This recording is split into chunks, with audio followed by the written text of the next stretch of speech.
ओम श्री हनुमते नमः। श्री हनुमान एस्ट्रोलॉजी। प्रिय मित्रों नमस्कार। आज आपको जानकारी देंगे महाजनवरी यानी जनवरी का महीना 2022 मिथुन राशि वाले जातकों के लिए कैसा रहेगा और ग्रहों के जो राशि परिवर्तन है क्या शुभ अशुभ प्रभाव लेकर आएंगे।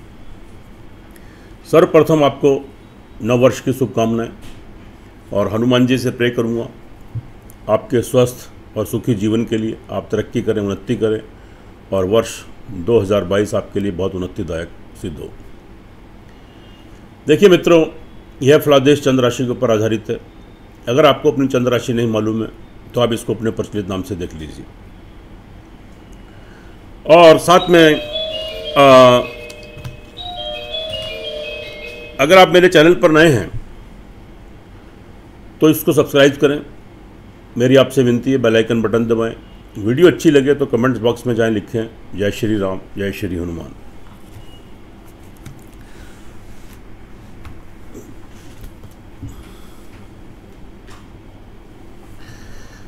आगे चलते हैं, एक नज़र ग्रह गोचर की स्थिति पर डाल लेते हैं। सूर्य अभी धनु राशि में संचार कर रहे हैं और 14 जनवरी को मकर राशि में प्रवेश करेंगे। मंगल आपके वृश्चिक राशि में संचार कर रहे हैं और 16 तारीख को धनु राशि में प्रवेश करेंगे। बुध आपके मकर राशि में ही रहेंगे।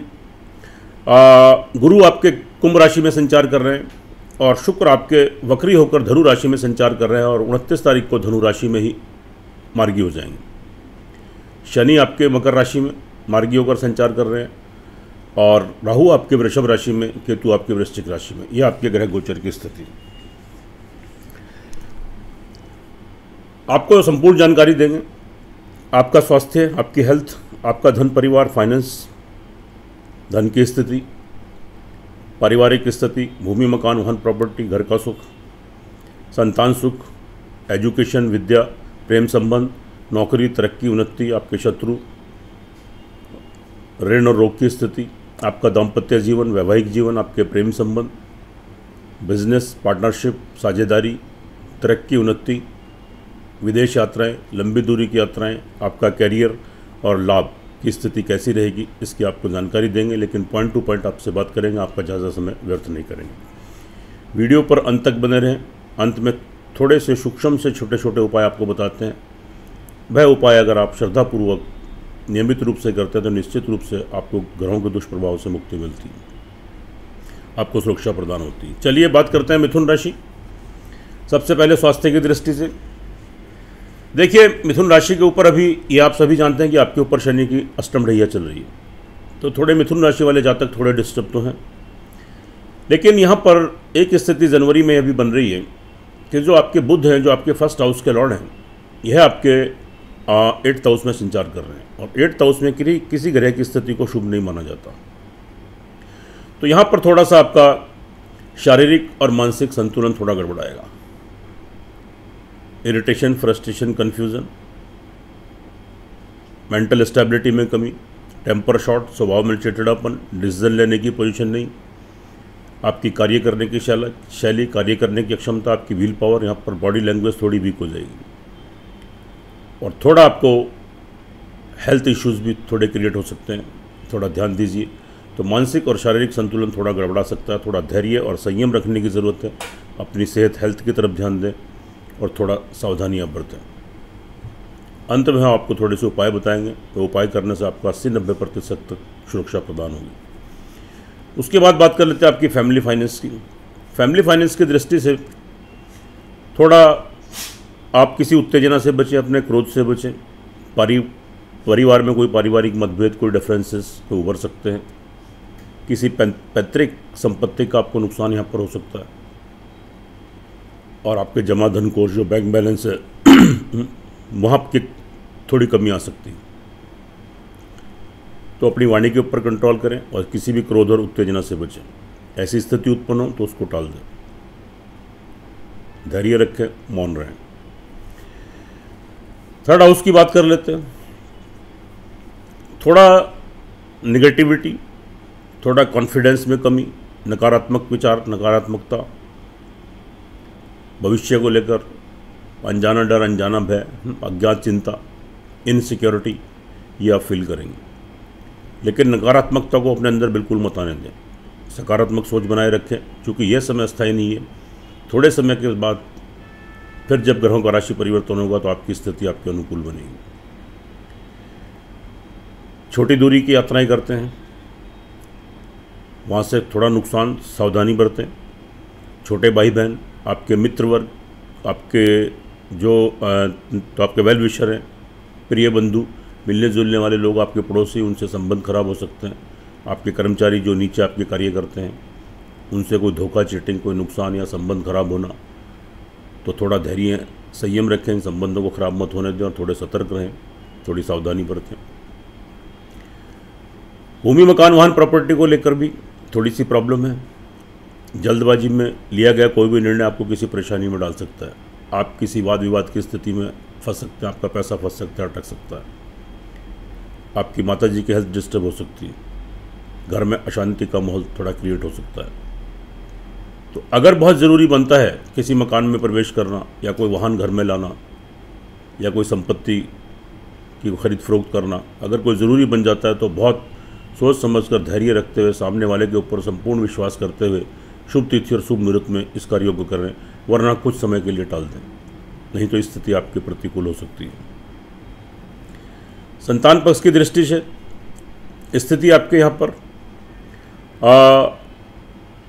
भी थोड़ी सी गड़बड़ाई हुई है। देखिए, अब आप ये बोलेंगे कि सारी चीज़ें ही खराब हैं, लेकिन फिर भी संतान पक्ष के लॉर्ड यहाँ पर जो शुक्र हैं वह आपके केंद्र में बैठे हैं। यह थोड़ी शुभ स्थिति है। संतान का सहयोग आपको प्राप्त होगा। अचानक से उनके कोई विवाह शादी के संबंध बनेंगे। उनकी विद्या, एजुकेशन या नौकरी, कार्य, व्यवसाय में तरक्की, उन्नति, कोई शुभ समाचार आपको संतान की तरफ से प्राप्त होगा। ऑल ओवर संतान की तरफ से संतुष्टि मिलेगी।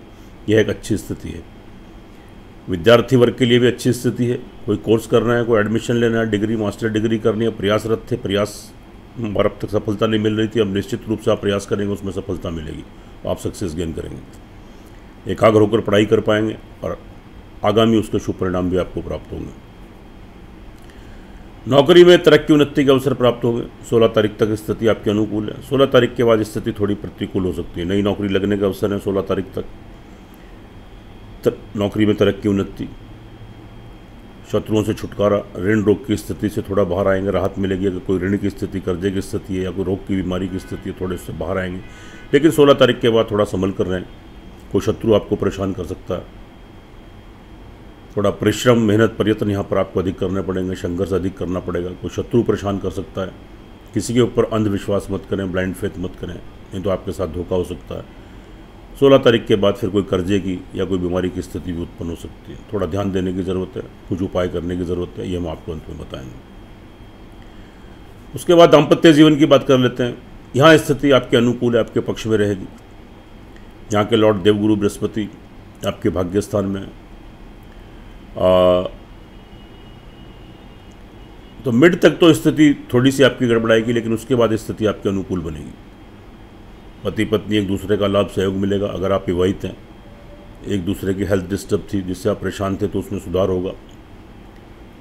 संबंधों पर गाढ़ता आएगी, मजबूती आएगी, एक दूसरे का लाभ, तो बेनिफिट आपको मिलेगा। नए प्रेम संबंध बनेंगे। प्रेम संबंध विवाह शादी में तब्दील हो सकते हैं। अगर आप अविवाहित हैं और विवाह शादी को लेकर प्रयासरत हैं, तो अब थोड़ा प्रयास कीजिए, निश्चित रूप से आपको सफलता मिलेगी। आप विवाह शादी के संबंध सूत्र में बंधेंगे। बिजनेसमैन हैं, पार्टनरशिप में कोई कार्य करना चाहते हैं, कीजिए।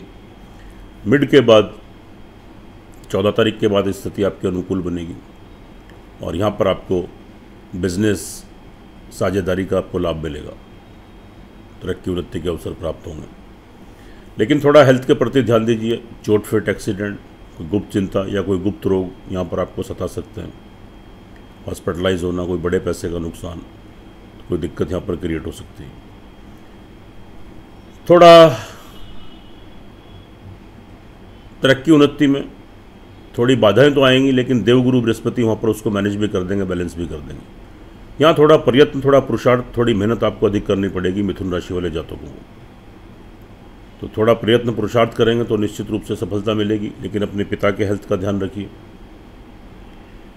उनसे कोई संबंध खराब हो सकते हैं, ऐसी स्थिति उत्पन्न मत होने दें। उनकी सेवा करें, आशीर्वाद प्राप्त करें।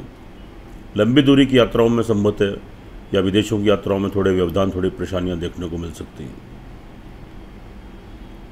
लेकिन स्पिरिचुअलिटी का, आध्यात्मिकता का भाव बना रहेगा। भगवान की ब्लेसिंग, आशीर्वाद आपको प्राप्त होगा। और थोड़ा सा प्रयास, मेहनत अगर आप अधिक कर लेते हैं तो निश्चित रूप से आपको तरक्की, उन्नति के अवसर भी प्राप्त होंगे। कैरियर की दृष्टि से स्थिति ठीक है। जो जातक कैरियर के क्षेत्र में है, नौकरी करते हैं, बिजनेस करते हैं, उसमें कोई परिवर्तन आपको लाना है, नौकरी में कोई चेंजेस लाना है, नौकरी परिवर्तन करना है, कोई स्थान परिवर्तन करना है। बिजनेसमैन है, व्यवसायी हैं, कोई भी कार्य करते हैं आजीविका चलाने के लिए, उसमें कोई चेंजेस लाना है, बदलाव लाना है, नया कार्य व्यवसाय करना है, तो आप कर सकते हैं, उसमें विस्तार कर सकते हैं, वृद्धि कर सकते हैं। यहाँ निश्चित रूप से आपको सफलता मिलेगी, आप सक्सेस गेन करेंगे। कैरियर के लिहाज से स्थिति आपके अनुकूल है, आपके पक्ष में है। लाभ के हिसाब से भी आप तो यहाँ पर स्थिति आपके अनुकूल बन रही है, और अचानक से धन लाभ की प्राप्ति होगी।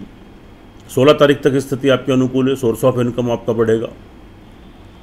बड़े भाई बहन, मित्र वर्ग जो खास तौर से एज में आपसे बड़े हैं, उनसे लाभ, बेनिफिट, सहयोग यहाँ पर प्राप्त करेंगे, और आपको समय समय पर धन कमाने का अवसर प्राप्त होंगे, और सोर्स ऑफ इनकम आपका यहाँ पर बढ़ेगा, लक्ष्मी का आगमन होगा। जो जातक विदेशों में हैं, उनके लिए तरक्की, उन्नति के अवसर प्राप्त होंगे। आपका विदेशों से कोई संबंध है तो आपके नए कॉन्ट्रैक्ट्स बनेंगे, रुका हुआ धन वापस आ सकता है। कोर्ट कचहरी में कोई मुकदमा वगैरह चल रहा है तो वहाँ से भी आपको राहत मिलेगी। ऑल ओवर देखिए मित्रों, मिथुन राशि वालों के लिए यह जो फलादेश है चंद्र राशि के ऊपर आधारित है, इसकी अपनी इंपॉर्टेंस है, अपनी अहमियत है। तो ये चंद्र राशि के अकॉर्डिंग अगर हम कहें सीधा स्पष्ट शब्दों में, तो 70-80% तक स्थिति आपके अनुकूल नहीं है, प्रतिकूल है। देखिए, हम आपको डरा नहीं रहे, हम जैसा देखते हैं वैसे ही आपको बताते हैं। अच्छा है तो अच्छा बताएंगे, खराब है तो खराब बताएंगे, हम आपको मिसगाइड बिल्कुल नहीं करेंगे।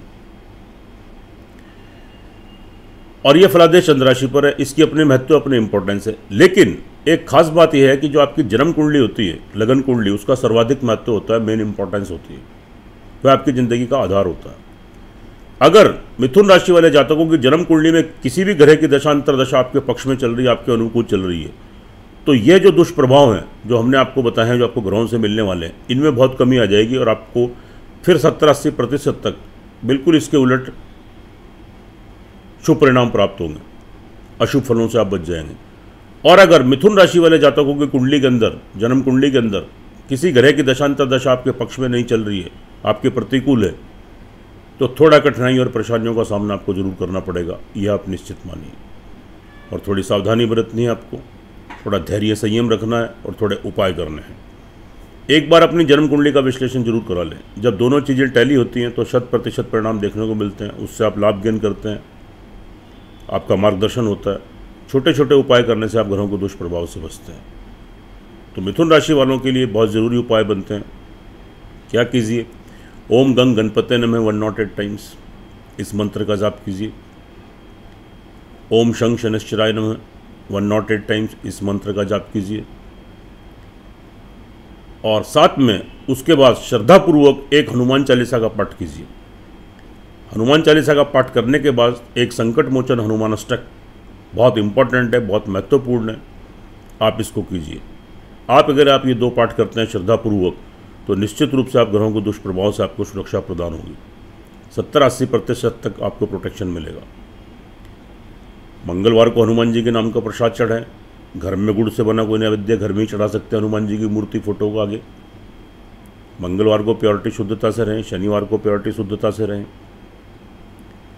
काली चींटियों को प्रतिदिन खिलाएं और पक्षियों को प्रतिदिन खिलाएं। और बुधवार के दिन हरी दुर्वा आप गणपति भगवान को अर्पित करें और हरा चारा आप गाय को खिलाएं। और मंगलवार के दिन लाल बूंदी का प्रसाद या गुड़ से बना कोई नैवेद्य हनुमान जी के मंदिर में या फिर आप घर में ही अपने घर के मंदिर में चढ़ा सकते हैं, सभी को वितरित कीजिए। और शुद्धता, मंगल और शनिवार को प्योरिटी से रहें और शुद्धता से रहें।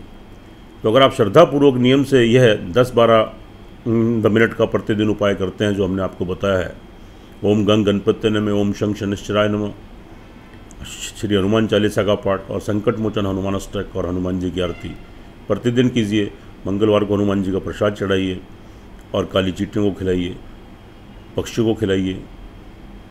बुधवार को हरी दूर्वा पर गणपति भगवान को अर्पित करें, गाय को हरा चारा खिलाएं बुधवार को। तो निश्चित रूप से अगर आप श्रद्धा विश्वास से कंटिन्यूटी में आप इस कार्य को करते हैं, ये उपाय करते हैं, तो निश्चित रूप से आपको 70-80% तक ग्रहों के दुष्प्रभाव से प्रोटेक्शन मिलेगा और आपको तरक्की उन्नति के अवसर प्राप्त होंगे। सुखी रहें, स्वस्थ रहें, हंसते रहें, मुस्कुराते रहें। जय श्री राम, जय श्री हनुमान।